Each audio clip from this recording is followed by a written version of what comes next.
Oke, selamat sore. Kali ini kita dengan narasumber seorang pemuda. Dibilang pemuda tapi sudah menjadi bapak. Kali ini dia menjalani bisnis di bidang pertiduran dalam artian kasur ya guys ya. Lebih tepatnya lebih familiarnya itu jual tempat reproduksi. Alat itu.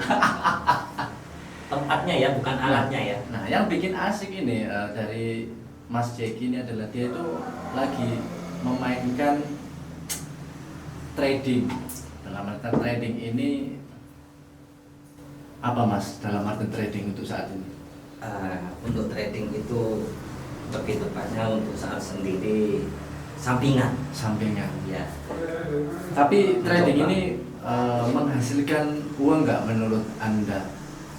Kita kembalikan lagi segala sesuatu yang diniati dengan keilmuan dan kesadaran pasti ada hikmahnya. Hikmah itu berupa uang bisa, berupa ilmu juga bisa. Nah itu teman-teman dengerin pokoknya ini sedikit ada ustadz-ustadznya gitu ya. Karena Mas Jeki ini adalah ustadz yang ada di desanya sana. Tapi saya kurang lebihnya kurang tahu. Mungkin kita telusuri dulu. Hari ini kita lagi membahas trading dengan Mas Jeki. Oke Mas Jeki, menurut Anda trading di tahun 2023 ini apakah worth it atau tidak? Kita kembalikan lagi kepada kesempatan kita selaku di bidang apa kita nyamannya gitu. Kebetulan saya di offline itu ada jualan perkasuran di mana syarat paling mendasar untuk di dunia trading itu adalah gunakan uang sisa, bukan uang pokok. Jadi itu namanya pembelajaran harus ke situ dulu. Jadi pada dasarnya trading ini yang dilakukan oleh Mas Jeki ini hanya untuk sebuah permainan. Bukan permainan, malah kalau bisa itu menghasilkan. Oh, lebih menghasilkan. Ya, soalnya kenapa? Kita hidup di zaman sekarang ada HP, media atau apa. Nah, kita manfaatkan dengan baik. Gimana sekiranya bisa menghasilkan lebih-lebih berkeluarga adalah penghasilan. Oh, gitu. Tapi dengan usahanya Mas Jeki yang di perkasuran itu tidak mengganggu dalam perekonomiannya saat Anda menggunakan aplikasi trading ini. Sedangkan aplikasi trading untuk saat ini kan memang kita harus melihat atau mengontrol setiap waktu, setiap detiknya gitu Mas. Iya. Ya, ada benarnya juga. Awal-awal pembelajaran saya memang lebih fokus ke dunia trading, jadi banyak sering menonton atau mereview candle-candle, kenapa dia naik, kenapa dia turun. Kalau bisa dicari alasannya kan gitu, biar tidak gambling, biar tak sia-sia. Nah, kemudian dari perjalanan cari keilmuan itu ada beberapa kesalahan. Nah, kesalahan itu kita harus review atau evaluasi. Salah saya benar di mana? Kenapa kok salah? Nah, itu kita harus ada catatan merah setiap itu. Oh, gitu. Nah, belajar dari kesalahan-kesalahan dan keilmuan-keilmuan yang diperoleh dari teman-teman saya praktekkan di dunia saya. Oh, gitu. Berarti termasuk praktek ini juga untuk di usaha yang terlihat ya dalam artian offline tadi. Oh, okay. Tapi ini yang seru nih ya guys ya. Menurut Mas Jeki saat menggunakan aplikasi trading ini keluarga, istri itu tahu nggak? Antara kayak sedangkan trading sendiri itu kan pasti ada kerugian juga pasti ada benar feedback yang baik. Iya. Secara tidak langsung kalau di dunia trading memang pekerjaan atau usaha yang sangat rawan riskan ya. Jadi ada dua pilihan. Kalau nggak hasil ya rugi. Cuma itu dua pilihan. Kalau di offline itu paling enggak itu ada proses tawar menawar, lihat barang kan gitu, kemudian ada pertimbangan. Lah di dunia trading mencoba untuk memposisikan gimana kayak offline kan gitu, makanya harus tahu cari posisi atau kalau bahasa kerennya di trading itu namanya entry level yang pas itu yang mana. Dan kebetulan saya sudah bilang sama istri berkaitan dengan trading ini. Jadi dia sih welcome saja selagi tidak merugikan keluarga. Alhamdulillah perjalanan ini masih aman-aman. Oke, pertanyaan selanjutnya, gimana penghasilan dari trading yang dilakukan oleh Mas Jack ini setiap harinya dengan penghasilan yang dihasilkan oleh usaha offline-nya tadi? Gimana, 50-50 atau lebih banyak yang offline-nya? Sebetulnya lebih disarankan ke offline-nya dulu.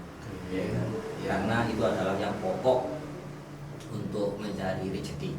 Sedangkan di trading sendiri, saya jujur saja itu nggak begitu banyak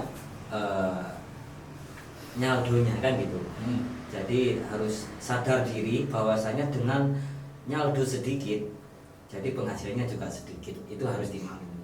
Jangan sampai punya pikiran nyaldo sedikit, punya penghasilan besar. Itu beja-bejo kan cuma satu dua orang. Nah, kita kan ada di orang umum, mau nggak mau harus menyadari itu. Karena trading itu lebih kayak ke ini apa, bejo enggaknya ya, apa seperti itu?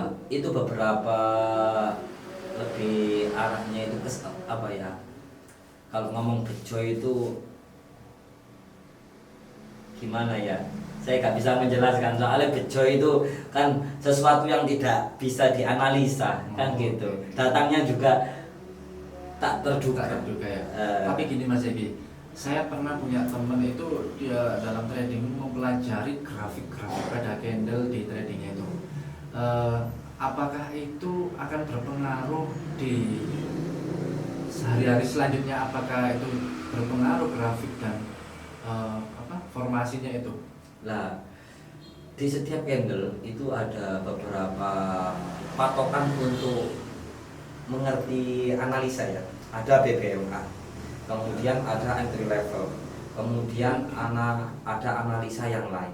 Nah, kalau melihat seperti tadi yang Mas ceritakan, itu berkaitan dengan secara detail candle ini mengartikan apa, candle ini mengartikan apa lah. Pada dasarnya itu semua teknik itu benar.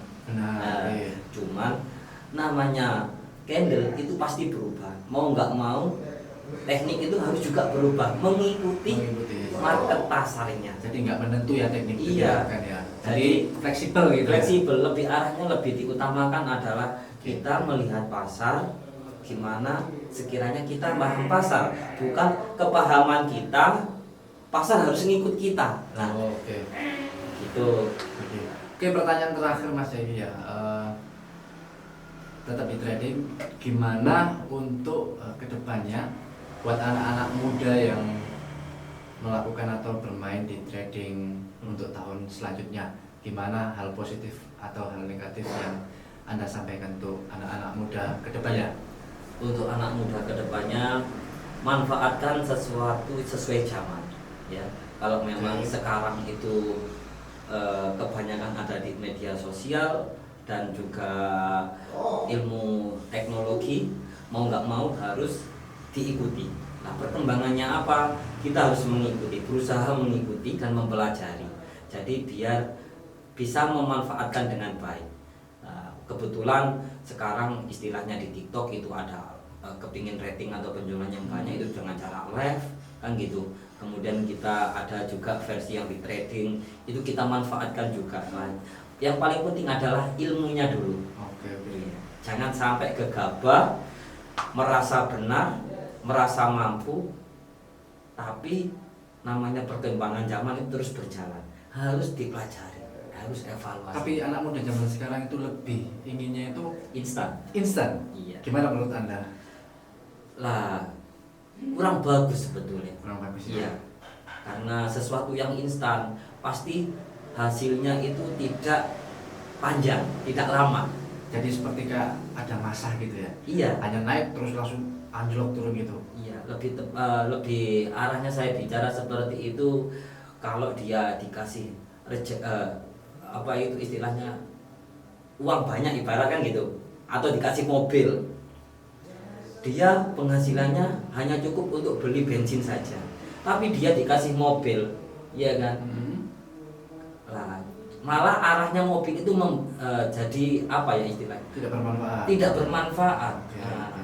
kalau seumpamanya kepingin bermanfaat, mau nggak mau harus upgrade penghasilannya, atau juga